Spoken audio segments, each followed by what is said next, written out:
Why would you want to listen to a fisherman when it comes to doing stock assessments and biomass assessments? Well, pretty easy to explain. Well, somewhat. It's complicated too, but here you go. First step in science, systematic study in the structure and behavior of a physical and natural world through observation and experimental testing theories. Evidence obtained. Well, here's the problem. They pick random toes before the boat ever leaves to do research.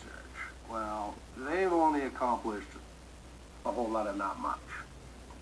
Well, here's the thing, when you pick random places and random times of the year, you don't check the same place over and over again. I'm using this as a table of contents. Red is reds, orange is haddock, black is dogs, and green is cod. So, here we got the chart of Gulf of Maine. So, let's put some fish in it. There's a codfish spread out where the codfish generally live,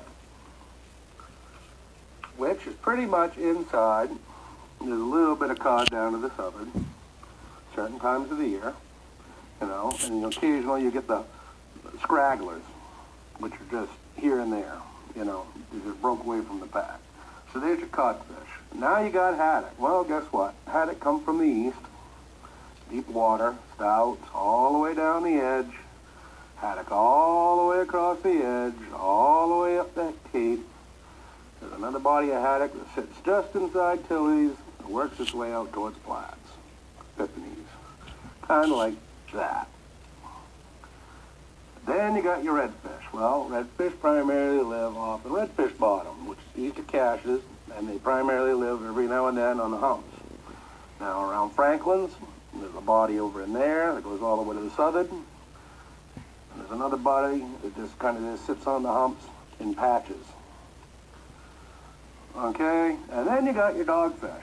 Now, dogfish, that's the same thing. This is the problem with picking random spots. There's a body of dogs hanging around here to the east. There's another body of dogs that are pretty much taken up all down through here and up the fence. There's another body of dogs. Everybody's getting a whiff of them off and on. So, picking random spots like this. So let's just say, here's random spot one. Well, yeah, you might see some codfish, you might see a little bit of haddock, but guess what? You're not going to see any dogfish or anything else. But then again, you might not even see the haddock or the dogs or the cod. Same thing with the reds. Reds are finicky fish. Reds like to primarily stay up in the water as a school and come down as a school. Same thing with a haddock. Like I said, just picking random spots, making 20-minute tows, here lies the problem. You may get to a piece of bottom, like such, but you see all these little lines? These are bodies and schools of fish. And then there's another body of fish up in the water.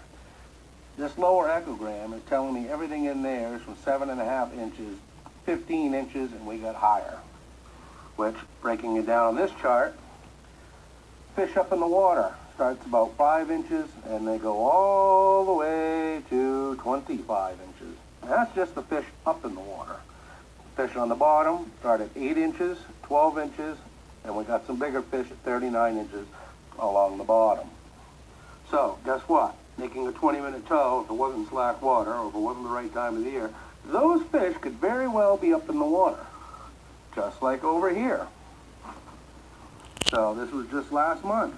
This is the bottom of the ocean floor. Very little bit of fish on bottom, but we also see these schools, 1, 2, 3, 4. 4 lines. So that means there's 4 bodies of fish. They could all be different colors, different species. But, like I said, unless they touch on bottom, that bottom trawl is never going to know. So like I said, doing random models and assessments, with randomness, does not work. One, because in 20-minute tow, you don't know if these fish are going to come down or not. You're relying on the assumption that they're all on bottom, which, looking at this, they don't have to be. They could be all in the same area, but yet not down at the right time, because if it's not the right time of the year, or the feed they're working on isn't. And like everything else, these babies move. So, and as they move, you can go into an area and not see anything at all, but yet the migration of the fish have already moved on. So, That's pretty much breaking down why these random assessments, like so, picking random areas and doing 20-minute tows, when these fish can very well be up in the water, just like my charts are showing and just like my pictures are showing. Both areas. So one, that would make for failure. Two, like I said, if you don't keep moving around and do random tows, when these fish start migrating across the bottom, you are never going to know what the biomass is if you don't know how to look and spend enough time looking. So, like I said, why should you ask a fisherman? Well, due to the fact that maybe you might have spent one or just a handful of thousands of hours paying attention to these things, though, but it might help on tracking something. But maybe it's just me.